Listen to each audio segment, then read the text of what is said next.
Welcome back to Mass Appeal. We are making a twist on the classic chowder. We're doing it with blogger Dan Whalen from thefoodinmybeard.com, the blog with the most creative name going, and probably one of the most creative chowders going right now.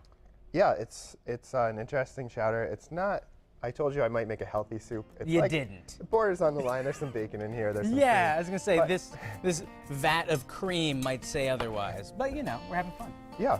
So it's a sweet potato fish chowder. Bacon is going to be the base. We want a lot of smoky flavors in here. I'm also using chipotle for some heat and some smoke. So the first step is to get this bacon nice and perfectly cooked like that. Sounds good to me. And then you stink up the studio and you make it smell fantastic. But you know, we were talking on Friday about the 80-20 rule, and you're a pretty fit guy, so maybe you're familiar with it. It's you eat 80% of your meals, you eat them really healthy, good, but you can have 20% that's not great. Absolutely. And this probably falls into that category. So you can eat it. Right. Well, if you eat healthy your whole life, you're missing out. Yeah. You're not having any fun.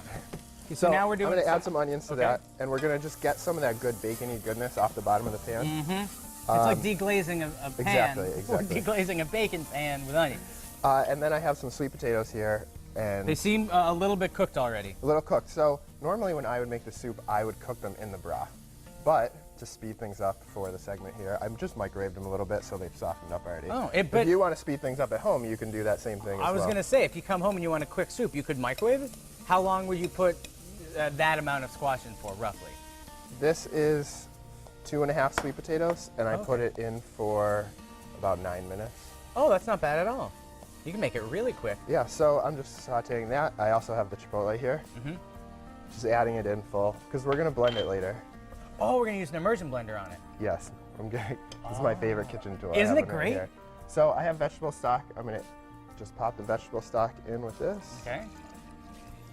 This isn't so unhealthy yet. I have a feeling we'll get there, though. But the fish is good for you. Fish is good for you, yes.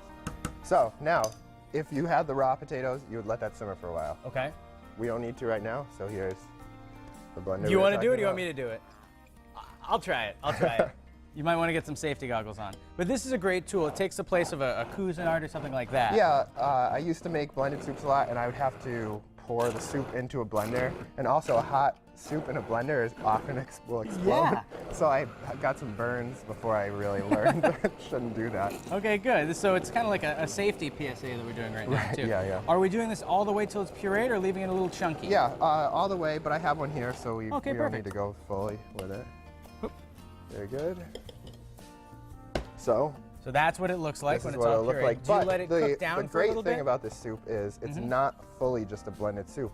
After you blend it, then you re-add. See, notice how I didn't add all of these? Oh. Then you add the rest of those, so while you're eating, you not only have the beautiful sweet potato broth, but you also have some chunk action going on while you're eating. How nice is that?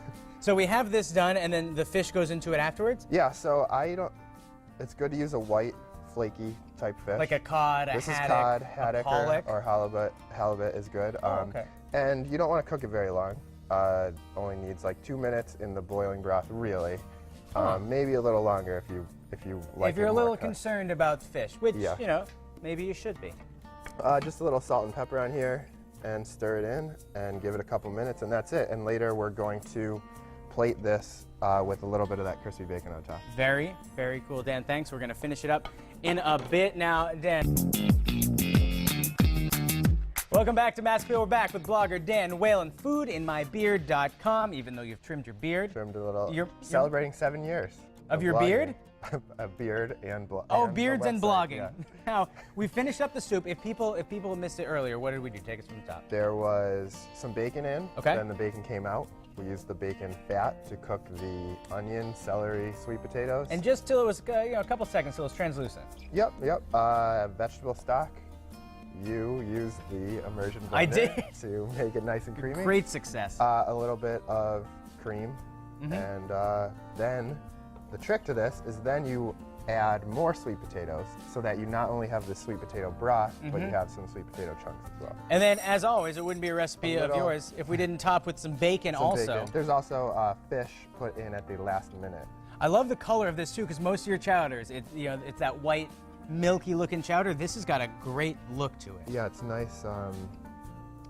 I don't know, caramel Yeah. type color. It's got a little it's bit- mostly from the Chipotle chilies, which I Oh, didn't mention. that's what the color was. I Give couldn't the think soup it. like a nice smoky, Yeah. spicy sort of No, background. this has got comfort food written all over it. Dan, it's a pleasure having you here. Thanks so much for swinging by. And if you want this this recipe and more, just head to our website, mymassappeal.com later today.